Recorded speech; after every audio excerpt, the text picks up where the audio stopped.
নমস্কার, আপনারা দেখছেন সময় কলকাতা। সময় নিউজ নিয়ে রয়েছে আমি সৈকত। চোখ রাখবো বিস্তারিত খবরে।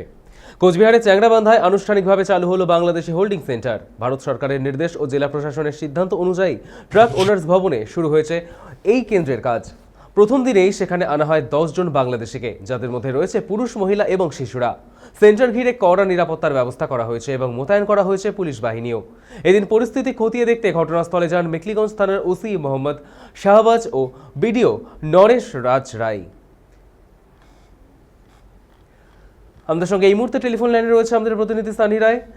সানি, চ্যাংড়াবান্ধায় যে আনুষ্ঠানিকভাবে চালু হলো বাংলাদেশি হোল্ডিং সেন্টারের কাজ, ভারত সরকারের নির্দেশ আর জেলা প্রশাসনের সিদ্ধান্তেই যে এই যে হোল্ডিং সেন্টারের কাজ শুরু হয়েছে, ঠিক কি জানতে পারছো? কারণ ইতিমধ্যেই কিন্তু এই নতুন সরকারের আসার পর পশ্চিমবঙ্গে আর এসআইআর এর পর থেকে কিন্তু একেবারে বাংলাদেশিদের হিড়িক পড়ে গিয়েছে দেশে ফেরত যাওয়ার জন্য।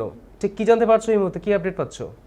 একেবারে সৈকত, দেখো, গত পরশুদিনই কিন্তু আমরা যে খবর তুলে ধরেছিলাম যে বাংলাদেশ থেকে যেভাবে জিরো লাইন ধরে একেবারে বাংলাদেশিদের ভারতে ঢোকার একটা হিড়িক লেগে গিয়েছিল এবং বিএসএফ এর করার তত্ত্বাবধানে কিন্তু সে একেবারে নাকাম করে দেওয়া হয়েছিল।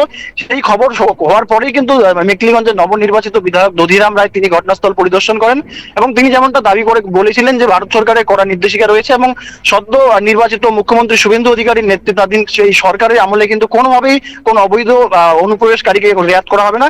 এবং সেই মোতাবেক তিনি যেমনটা বলেছিলেন যে মেখলিগঞ্জ অর্থাৎ চ্যাংড়াবান্ধার যে মেখলিগঞ্জ, সেখানে কিন্তু যে ট্রাক অ্যাসোসিয়েশনের যে সুবিশাল বিল্ডিং ছিল, যে বিল্ডিং এর বিরুদ্ধে একাধিকবার অভিযোগ তোলা হয়েছিল এবং সেই বিল্ডিং এর বেশ কিছুটা অংশ কিন্তু ইতিমধ্যেই একেবারে প্রশাসনের তরফে কিন্তু ছিনিয়ে নেওয়া হয় বললেই বলাটাই ঠিক হবে।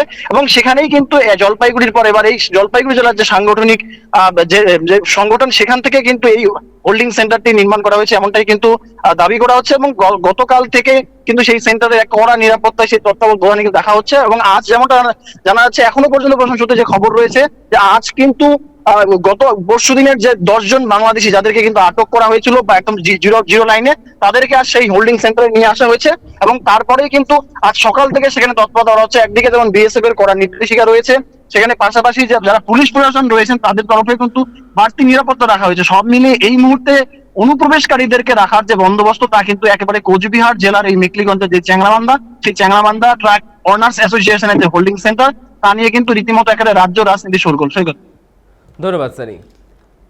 কোচবিহারের চ্যাংড়াবান্ধায় আনুষ্ঠানিকভাবে চালু হলো বাংলাদেশি হোল্ডিং সেন্টার। ভারত সরকারের নির্দেশ ও জেলা প্রশাসনের সিদ্ধান্ত অনুযায়ী ট্রাক ওনার্স ভবনে শুরু হয়েছে এই কেন্দ্রের কাজ। প্রথম দিনে সেখানে আনা হয় 10 জন বাংলাদেশিকে।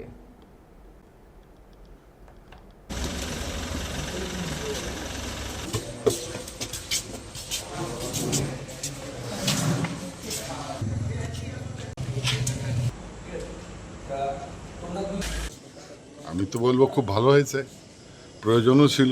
এমনিতে এটা একটা ঘুঘুর বাসাই হয়েছিল। 40 জনের মালিকানা নিয়ে কি একটা জিনিস চলে নাকি? একজনের মালিকানায় থাকুক। আর এমনিতেও তো এটা নিয়ে টাকা পয়সা নিয়ে অনেক দুর্নীতি অভিযোগ ছিল। এটা ভালো কাজে লাগুক, খুব আনন্দের খবর, আমি খুব খুশি। কয়েকদিন পূর্বে আমি জেনেছিলাম যে চ্যাংড়াবান্ধা ট্রাক ওনার্স অ্যাসোসিয়েশনের অফিসটি সাময়িকভাবে হোল্ডিং সেন্টার বানানো হচ্ছে এবং আমাদের কেন্দ্রীয় সরকার, রাজ্য সরকার, পাশাপাশি জেলা প্রশাসন এটা দেখভাল করছেন। শুধুমাত্র বাংলাদেশে যারা অনুপ্রবেশকারী আছে তাদের জন্য এই হোল্ডিং সেন্টারটা আপাতত নেওয়া হয়েছে, এটুকু আমরা দেখতে থাকি। যেহেতু একটা আন্তঃরাষ্ট্রীয় ব্যাপার, অন্য দেশের যখন নাগরিকরা এই দেশে প্রবেশ করে তাদের নিরাপত্তা খতিয়ে দেখতে, তাদেরকে ঠিকভাবে পুশব্যাক করতে এরকম ব্যবস্থা গ্রহণ করা উচিত। সেই যথাযথ ভূমিকা আমাদের রাজ্য সরকার, আমাদের জেলা প্রশাসন সেটা গ্রহণ করেছে। আছে যারা যেহেতু অনুপ্রবেশকারী, তাদের নিরাপত্তার স্বার্থে তাদেরকে এখানে রাখা হয়েছে এবং যথাযথ তাদেরকে সম্মান জানিয়ে এবং বাংলাদেশের সঙ্গে কথা বলে তাদেরকে অবশ্যই পুশব্যাক করবে আমাদের দেশ সরকার।